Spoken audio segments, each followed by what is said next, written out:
I got so much motherfucking design on right now. Break it down, bring it back, make it clap. I got 3 old thoughts, new block, where that thing. Bitches on my line, and you know. Assalamualaikum warahmatullahi wabarakatuh. Kami dari kelompok 2. Sebelumnya perkenalkan, nama saya Nurul Hasanah dan di sebelah saya di sebelahnya Muhammad Riki. kami akan menjelaskan 5 software dan 5 hardware. Mari disimak. Saya akan menjelaskan apa itu heatsink. Heatsink adalah perangkat pendingin yang ada di dalam komputer dan laptop. Heatsink bisa terbuat dari aluminium dan tembaga. Fungsi dari heatsink sendiri yaitu mendinginkan prosesor yang suhunya meningkat akibat dari kinerja berat dari perangkat. Kedua, menjaga temperatur komponen, CPU dan juga VGA, karena kedua komponen tersebut sangatlah penting untuk dijaga temperaturnya. Untuk memastikan bahwa program-program yang terinstall di komputer atau laptop, maka dibutuhkanlah heatsink. Fungsi lain heatsink yaitu mendinginkan komponen penting yang ada di komputer supaya tetap bisa dijalankan. Selanjutnya saya akan menjelaskan apa itu sound card. Sound card berfungsi untuk mengubah data digital menjadi informasi suara yang dapat diterima oleh kuping manusia. Sound card juga dapat merekam suara berformat analog menjadi data digital yang akan tersimpan di media penyimpan suatu perangkat elektronik. Sound card memiliki hasil output yang langsung terhubung dengan speaker. Sebab itu, sound card sering disebut sebagai audio card yang terdapat dalam suatu perangkat elektronik. Sound card yang terpasang pada motherboard dapat membantu sebuah komputer untuk memasukkan, memproses, dan mengantarkan data berupa suara ke pengguna. Jenis-jenis sound card. 1. Sound card internal. Sound card internal biasanya langsung terhubung dengan peripheral komponen interconnect atau disebut PCI yang terdapat pada motherboard suatu komputer. Pada sound card internal ini terdapat port yang terhubung langsung dengan speaker komputer. Kedua, sound card eksternal. Sound card eksternal terhubung dengan komputer menggunakan kabel USB atau firewire. Sound card seperti ini adalah model terbaru yang sekarang ini banyak dibutuhkan. Selain karena hasil suaranya yang berkualitas, sound card jenis ini juga mudah untuk dipasang pada komputer. XAMPP adalah software atau aplikasi komputer yang banyak digunakan di dalam dunia web developer. Bisa dipelajari untuk membuat website. XAMPP adalah perangkat lunak berbasis web server yang bersifat open source atau bebas, serta mendukung di berbagai sistem operasi seperti OS Linux, OS Windows, Mac OS, dan juga Solaris. XAMPP adalah singkatan dari X Cross Platform, APC, MSQL atau MariaDB, P, PHP, dan Perl. Yang program-program ini tersedia di aplikasi tersebut. X cross platform. Kode penanda dari software cross platform yang berarti dapat dijalankan banyak sistem. Apa itu VS Code atau Visual Studio Code? Adalah aplikasi kode editor buatan Microsoft yang dapat dijalankan di semua perangkat desktop secara gratis. Kelengkapan fitur dan ekstensi membuat kode editor ini menjadi pilihan utama para pengembang atau developer. Visual Studio Code bahkan mendukung hampir semua sistem operasi seperti Windows, Mac OS, Linux, dan lain sebagainya. Materi selanjutnya adalah SSD SATA. SSD adalah singkatan dari Solid State Drive, sedangkan SATA adalah Serial Advanced Technology Attachment. SSD SATA adalah perangkat yang berfungsi sebagai ruang penyimpanan sama seperti hard disk, berkapasitas tinggi dengan sistem dan konsep kerja terbaru. SSD berbasis SATA adalah kelas SSD terendah dalam hal performa dan menggunakan antarmuka yang sama seperti hard drive. Namun SSD berbasis SATA memiliki bandwidth 3 hingga 4 kali lipat dibandingkan dengan hard drive spinning disk. SSD SATA lebih banyak tersedia dan terjangkau daripada SSD NVMe. Selanjutnya adalah Microsoft Teams. Microsoft Teams adalah sebuah platform komunikasi dan kolaborasi terpadu yang menggabungkan fitur percakapan kerja, rapat video, penyimpanan berkas, dan integrasi aplikasi. Microsoft Teams ini terintegrasi dengan rangkaian produk Microsoft 365. Selain itu juga dapat diintegrasi dengan produk selain buatan Microsoft. Fungsi dan manfaat Microsoft Teams. Yang pertama, meningkatkan produktivitas. Microsoft Teams dapat meningkatkan produktivitas dengan semua kolaborasi percakapan, obrolan, meeting, berbagi file, tugas, dan sejenisnya dalam satu aplikasi tunggal.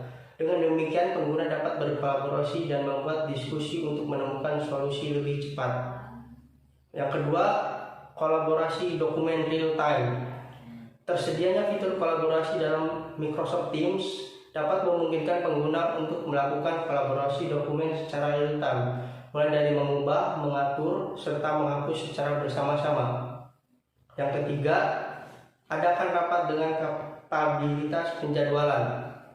Di samping itu, Microsoft Teams memberikan pengguna gambaran mengenai rapat yang dijadwalkan, waktu, subjek, dan daftar orang lain yang akan hadir. Dengan begitu, pengguna dapat mengatur secara keseluruhan mengenai rapat. Yang keempat, terintegrasi dengan aplikasi Microsoft. Bukan hal yang tidak mungkin jika Microsoft Teams juga dapat diintegrasi dengan aplikasi Microsoft lainnya, seperti Microsoft Word, Excel, maupun PowerPoint. Dalam hal ini, pengguna manfaatkan untuk mempercepat pekerjaan ataupun lainnya. Kelebihan dan kekurangan Microsoft Teams. Kelebihan, yang pertama, mudahnya memulai rapat.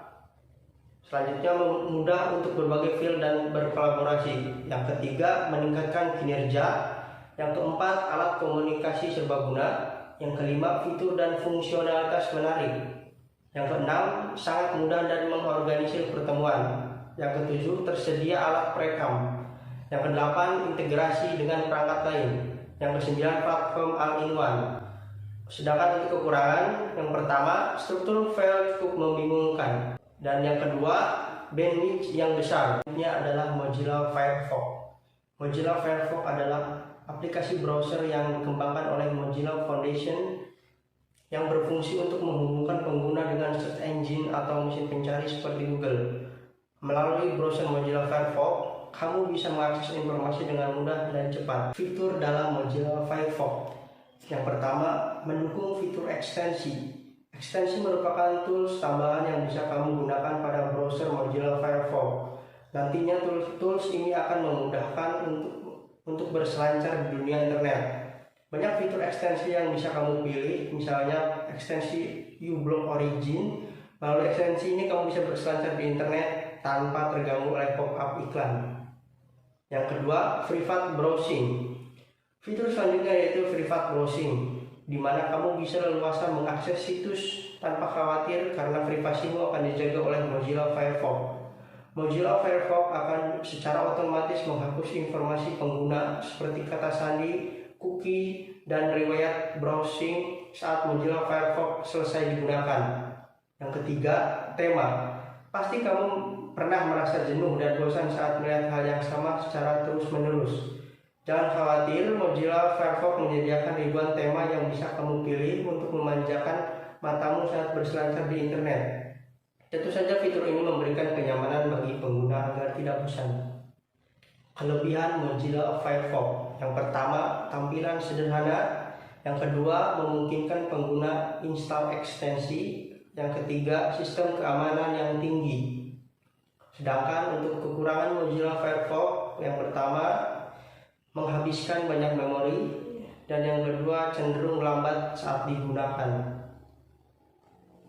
Halo friend, di sini saya akan menjelaskan berapa komponen yang ada pada hardware. Hayo, pasti udah pada tahu kan hardware. Hardware ada berapa sih komponennya? Hardware ada berapa macam sih bentuk-bentuknya?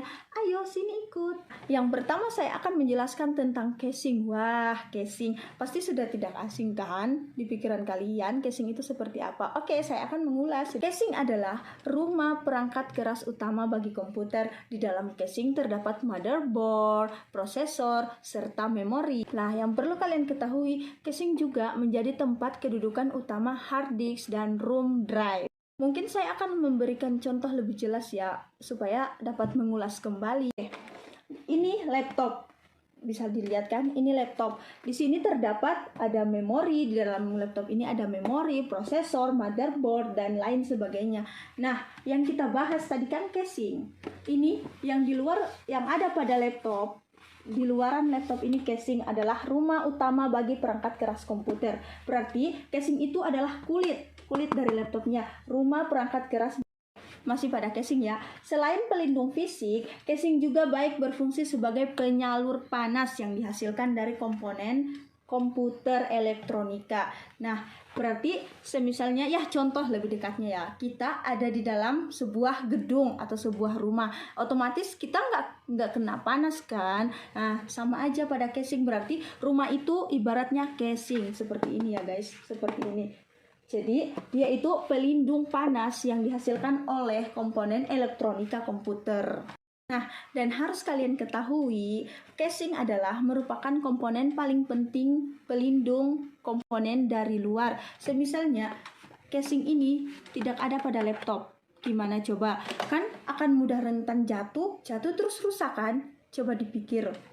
Semisalnya, aku punya laptop kan tanpa casing, terus kena debu pasti error. Dan kalian pasti ketahui kan, laptop atau apa saja alat elektronika, semisal kena debu, kena apapun, pasti akan cepat rusak, akan mudah rusak kayak gitu guys. Nah, sesuai dengan kebutuhannya, maka yang perlu kita pahami adalah tipe yang sesuai dengan ukuran pabriknya. Seperti ini ya. Kalau semisal tipenya seperti ini, maka casingnya akan mengikuti sesuai tipenya guys. Dia mau berbentuk vertikal ataupun horizontal. Saya akan menjelaskan tentang kabel SATA. Di sini serial ATA atau bus komputer pada SATA adalah sebuah antarmuka atau penyimpanan untuk menghubungkan bus adapter untuk perangkat penyimpanan massal seperti hard disk, drive, dan optical drive. Pada tahun 2004, SATA bus hot adapter terintegrasi hampir ke semua motherboard modern. Sudah pada kebayang nggak hampir ke semua motherboard modern itu seperti apa sih? Baik pada desktop ataupun pada laptop. Hayo, pasti sudah tidak asing kan kabel SATA itu yang seperti apa dan perangkat SATA itu yang seperti apa sih? Saya akan menjelaskan 3 fungsi kabel SATA. Ayo disimak.